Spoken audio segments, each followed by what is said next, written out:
हिमाचल विधानसभा के दंगल में किसका होगा मंगल, इसके लिए कुछ महीनों का इंतजार करना होगा। लेकिन इन दिनों बीजेपी हो या फिर कांग्रेस पार्टी, आगामी विधानसभा चुनाव के लिए रूपरेखा दोनों पार्टियों की तरफ से तैयार की जा रही है। बात बीजेपी की करें तो चारों की चारों लोकसभा सीटों पर इन दिनों त्रिदेव सम्मेलन हो रहा है। हमीरपुर में सोमवार को त्रिदेव सम्मेलन हुआ, जिसमें कि केंद्रीय मंत्री धर्मेंद्र प्रधान और अनुराग ठाकुर शामिल थे। और इस सम्मेलन में जो सभी की तरफ से कहा गया वो हम आपको अब से कुछ ही देर में ग्राफिक्स के जरिए भी बताएंगे। लेकिन एक बात जो महत्वपूर्ण है वो ये कि भाजपा राष्ट्रीय अध्यक्ष जेपी नड्डा हमीरपुर के त्रिदेव सम्मेलन से दूर रहकर भी सियासी दृष्टि से सीएम जयराम ठाकुर को मजबूत करके गए। फिलहाल हम आपको कांग्रेस की तस्वीरें इस वक्त दिखा रहे हैं। जयराम ठाकुर को मजबूत करके गए बीजेपी के नेता। साथ ही बता दें, नड्डा खुद नहीं आए लेकिन अपने दूत केंद्रीय मंत्री धर्मेंद्र प्रधान के जरिए अपनी गृह हमीरपुर संसदीय सीट पर जयराम ठाकुर के कद को बढ़ा गए। सम्मेलन में केंद्रीय मंत्री धर्मेंद्र प्रधान ने कहा कि सीएम जयराम ठाकुर का चुनावों में नेतृत्व तय है। ये बयान देकर भाजपा के प्रदेश नेतृत्व की दशा और दिशा को साफ कर दिया गया। ये तो बात हो गई बीजेपी की, लेकिन कांग्रेस भी इन दिनों सत्ता की गलियों में अपने हर पासे को पक्का कर रही है। हुक्म का इक्का कौन होगा ये फिलहाल साफ नहीं। शिमला, जी हां, हिमाचल प्रदेश में सत्ता वापसी की राह तलाश रही कांग्रेस चुनावी घोषणा पत्र के जरिए एक बड़ा संदेश देने की कोशिश में है। कांग्रेस मैनिफेस्टो कमेटी ने शनिवार को ऐलान किया था कि ओल्ड पेंशन स्कीम बहाली घोषणा पत्र का मुख्य बिंदु होगा। साथ ही महंगाई, बेरोजगारी, किसानों और बागवानों के मुद्दे भी प्राथमिकता में होंगे। लेकिन इसके अलावा कल बैठक हुई, उस बैठक में क्या खास रहा इसके बाद आपको अब ग्राफिक्स के जरिए हम बताते हैं। तो बीजेपी का त्रिदेव सम्मेलन, कांग्रेस का चिंतन मंथन, सरकार की जन कल्याणकारी योजनाओं के बारे में बीजेपी के त्रिदेव सम्मेलन में चर्चा हुई। और कांग्रेस की बात की जाए तो कांग्रेस भी मिशन डिलीट को लेकर पूरी तरह से तैयारियों में जुटी हुई है। विधानसभा चुनाव का रोडमैप तैयार किया गया त्रिदेव सम्मेलन में। और कांग्रेस की बात की जाए तो महंगाई, बेरोजगारी, किसानों, बागवानों के मुद्दे भी प्राथमिकता में होंगे, ये बात यहां पर साफ कर दी गई है। तो ग्राफिक्स के जरिए हमने आपको विस्तार से जानकारी दी कि त्रिदेव सम्मेलन में क्या हुआ, क्या रूपरेखा तैयार की गई है। एक बार आपको दोबारा ग्राफिक्स के जरिए बताएंगे कि बीजेपी के त्रिदेव सम्मेलन में क्या खास रहा और कांग्रेस की बैठक में क्या खास रहा। तो हिमाचल विधानसभा के दंगल में एक तरफ जहां बीजेपी की तरफ से त्रिदेव सम्मेलन का आयोजन किया जा रहा है, हमीरपुर में भी त्रिदेव सम्मेलन किया गया, तो वहीं पर शिमला की बात की जाए तो यहां पर भी बैठक हुई। हमारे ब्यूरो चीफ विकास शर्मा इस खबर पर ज्यादा अपडेट्स के साथ फिलहाल फोन लाइन पर जुड़े हुए हैं। Vikas, mission repeat versus mission delete, और इन दोनों मिशन पर बैक टू बैक बैठकें हो रही है। निश्चित रूप से देखिए, कांग्रेस पार्टी की जो बैठक है पिछले कल ही होनी थी, लेकिन आज भी ये बैठक हुई है। कुछ ना कुछ तो अंदर खाते जरूर चल रहा है। और ऐसे में जो जनता टीवी की जो एक्सक्लूसिव है महिमा, वो ये है कि जिस चीज का विरोध यहाँ पर किया जा रहा था, सिरमौर जिला कमेटी को पूरी तरह से भंग कर दिया गया है। बड़ी खबर है इस वक्त की, और इसी बात का विरोध जो है वो यहाँ पर किया जा रहा था। अब से कुछ ही देर पहले इस बात के ऊपर फैसला यहाँ पर जो है वो लिया गया है, और जो प्रतिभा सिंह हैं, जो कि अध्यक्ष हैं हिमाचल प्रदेश कांग्रेस कमेटी की, उन्होंने ये फैसला लिया है। राजीव जो शुक्ला थे, जो कि प्रभारी हैं हिमाचल कांग्रेस के, वो अब से कुछ ही देर पहले कांग्रेस मुख्यालय शिमला से जो है वो निकल चुके हैं। तो ऐसे में उनकी मौजूदगी में इस तरह के फैसले लिए जाना, और खास तौर पर जो कांग्रेस संगठन है उसने एक फैसला और लिया है, अनुशासनहीनता जो है वो उसको कड़ा संज्ञान उसके ऊपर लिया है कि इस तरह से अनुशासनहीनता, अगर कहीं पार्टी के भीतर कोई पदाधिकारी या कार्यकर्ता कहीं भी संलिप्तता उसकी पाई जाती है तो उसके ऊपर कड़े जो कार्रवाई है वो यहाँ पर करने के निर्देश दिए गए हैं। और ऐसे में जो विभिन्न कमेटियां थी उनके बैठकें जो है वो यहाँ पर हुई हैं। आज भी हमें बताया गया जो मैनिफेस्टो कमेटी है उसकी बैठक आज खत्म हुई है। कांग्रेस जो है सत्ता वापसी के लिए किस तरह से आगे आने वाले दिनों में अब चुनावों की तैयारी कर रही है, चाहे वो एमसी के चुनाव हो, जो नगर निगम शिमला के जो चुनाव हैं, अगर बात करें तो उसके लिए रणनीति यहाँ पर बनाई गई है।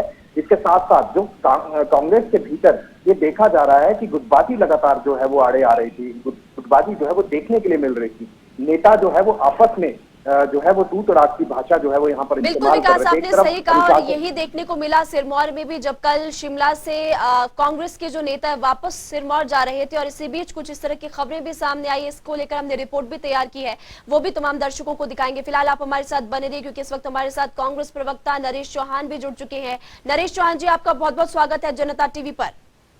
धन्यवाद जी। जी, कांग्रेस की जो मैराथन बैठकें चल रही है, क्या रूपरेखा तैयार की जा रही है, क्या अंदर खाने चल रहा है? देखिए, सीधे तौर पे हम्म। चुनाव वर्ष है और चुनाव का समय बहुत नजदीक है। जी। म्युनिसिपल कॉर्पोरेशन शिमला का चुनाव भी हो सकता है और विधानसभा का चुनाव भी ज्यादा दूर नहीं। तो इसको लेके कांग्रेस पार्टी के जो हमारे इंचार्ज थे राजीव शुक्ला जी और सह प्रभारी जो थे वो सब शिमला आए। जी। और जितनी भी हमने पिछले दिनों पार्टी हाईकमान ने कुछ कमेटियां बनाई थी, चाहे वो प्रचार कमेटी है, चाहे वो मैनिफेस्टो कमेटी है और मैनेजमेंट कमेटी है, कोऑर्डिनेशन कमेटी है, मीडिया की जो कमेटियां थी, इन सब की मीटिंग्स को लेके एक रोड मैप तैयार करने की बात हो रही है कि कांग्रेस पार्टी आने वाले चुनाव में किन किन मुद्दों को लेके कौन सा डिपार्टमेंट कैसे काम करेगा। तो हमारे प्रभारी आए थे और सभी सीनियर लीडर्स कांग्रेस पार्टी के 2 दिनों तक ये पार्टी का जो है मंथन एक हिसाब से आप कह सकते हैं सीनियर लीडर्स के साथ, खास तौर पे जो एक रोड मैप तैयार करने की बात है आने वाले चुनाव। ठीक है, आपने बताया कि मंथन चल रहा है और इसी को लेकर 2 दिन तक गहन चिंतन यहाँ पर हुआ है, लेकिन इस सिरमौर कांग्रेस में क्या चल रहा है? क्योंकि कल आपके नेता वहां से वापस आए, एक दूसरे से मारपीट के आरोप इन्होंने लगा दिए सिरमौर में, नाहन में। देखिए, कुछ आज थोड़ी बहुत जानकारी हमें मिली है। पार्टी हाईकमान जो हमारे पार्टी के सभी सीनियर लीडर्स यहाँ थे उनके नॉलेज में ये बात आई है। इसकी पूरी जानकारी और पूरी रिपोर्ट तलब करने को कहा गया है।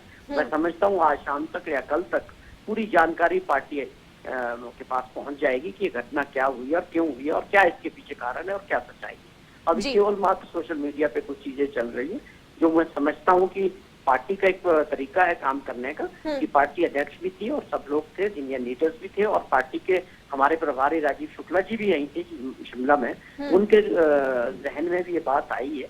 तो इस पे पार्टी पूरी तरह से एक रिपोर्ट बना के तैयार करेंगे, उसके बाद अपना पार्टी का जो तरीका होता है काम करने का वो आगे करेंगे। ठीक है, लेकिन सिर्फ और सिर्फ सोशल मीडिया पर ये खबरें नहीं आई थी। रुपेंद्र चौहान की माफ कीजिएगा, रुपेंद्र ठाकुर की तरफ से खुद ये बात कही गई कि उन पर हमला किया गया दूसरे कांग्रेस प्रवक्ता की तरफ से, जो कि पूर्व में शायद विधायक भी रहे हैं, किरनेश जंग की तरफ से। ठीक है, जो कुछ हुआ है वो उनका एक पर्सनल मामला हो सकता है, लेकिन पार्टी से जुड़े हुए लोग हैं तो डेफिनेटली पार्टी के साथ जुड़ती है ये बातें।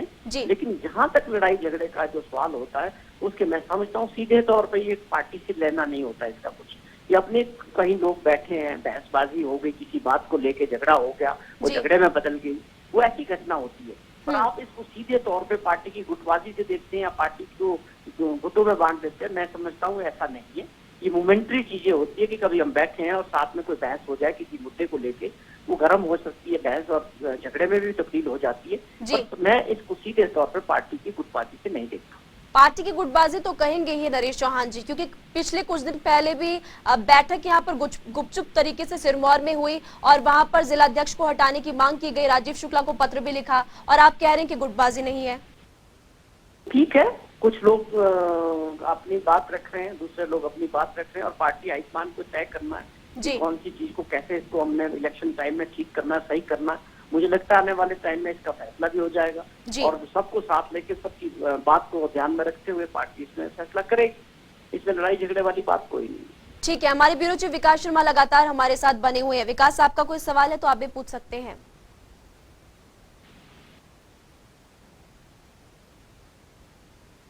विकास, लेकिन गुटबाजी जिस तरह से देखने के लिए मिल रही है, मेरे जी का सवाल सीधे तौर पर यही है कि आने वाले दिनों में अब इस बैठक के बाद जो ये बैठक राजीव शुक्ला ने यहाँ पर ली है, अब इसके बाद कोई इस पर सहमति बन पाई है कि आगे किस तरह से चुनावों की तैयारी करनी है, क्या रोड मैप बनाया गया?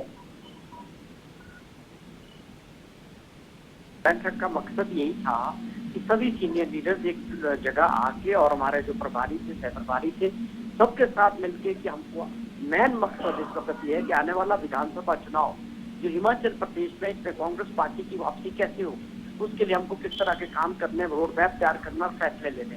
तो एक चीज दिखती है कि भाजपा की सरकार से लोगों का मोह भंग हो चुका है। तो अब कांग्रेस पार्टी को जो हमारे नेता है सब मिलके बैठ के बात कर रहे हैं। ये एक बहुत जल्दी एक रोड मैप तैयार होगा कि कौन सा विंग क्या काम करेगा और कैसे करेगा। तो ये हमें कोई कांग्रेस पार्टी के लिए कोई नई बात नहीं है चुनाव में जाना, लेकिन चुनाव से पहले की जो तैयारियां जरूरी होती है उसको लेके ये बहुत महत्वपूर्ण बैठक हुई और मुझे लगता है कि अच्छे परिणाम इस बैठक से निकले। ठीक है, आपका बहुत बहुत शुक्रिया जनता टीवी के साथ बातचीत करने के लिए। नरेश चौहान, प्रवक्ता कांग्रेस, जो कि उपाध्यक्ष भी है कांग्रेस के, हमारे साथ जुड़े हुए थे और उनकी तरफ से बताया गया है कि पूरी तरह से कांग्रेस पार्टी तैयार है। गणेश दत्त, बीजेपी उपाध्यक्ष इस वक्त हमारे साथ फोन लाइन पर जुड़े हुए हैं। गणेश दत्त जी, आपका भी स्वागत है जनता टीवी पर। ये जो त्रिदेव सम्मेलन अलग अलग लोकसभा संसदीय क्षेत्रों में फिलहाल हो रहा है, हमीरपुर में भी हुआ, किस तरह से रूपरेखा आगामी विधानसभा चुनावों को लेकर तैयार की जा रही इस त्रिदेव सम्मेलन के जरिए? देखिए, जो ये हमारा एक आंतरिक जो संगठनात्मक व्यवस्था का एक अंग है, जी इसमें हमारे जो संगठन के जो कार्यकर्ता हैं उनको विभिन्न दायित्व दे करके उसको हमने त्रिदेव कहा है। एक पोलिंग बूथ पर एक बूथ अध्यक्ष, एक पालक और एक बीएलए, तीन जो लोग होते हैं इनकी महत्वपूर्ण जिम्मेवारी होती है। इनको हम त्रिदेव कहते हैं जी और इनके माध्यम से अपने पोलिंग बूथों का संचालन होता है और उनको एक प्रकार से पूरी तरह से हम शिक्षित करके अपने किस प्रकार से उनको कार्य करना है, उनको कार्य के समय प्रशिक्षण दे करके उनको आगे लाते हैं।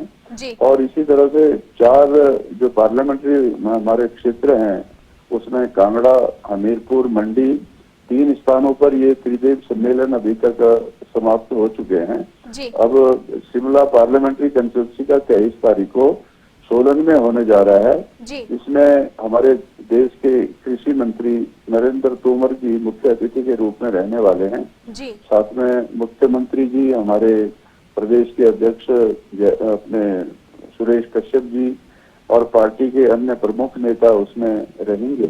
जी उसमें हमारी व्यवस्था के अनुसार सभी लोगों को एक सीट आवंटित की जाती है। जी उस सीट पर ही उनको बैठना होता है। जो लोग उपस्थित नहीं हो पाते हैं उनकी अनुपस्थिति रहती है, उनकी सीट खाली रहती है।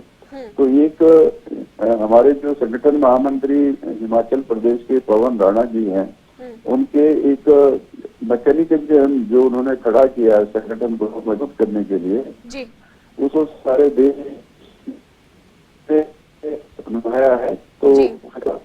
परिणाम पार्टी को मिला है। ठीक है।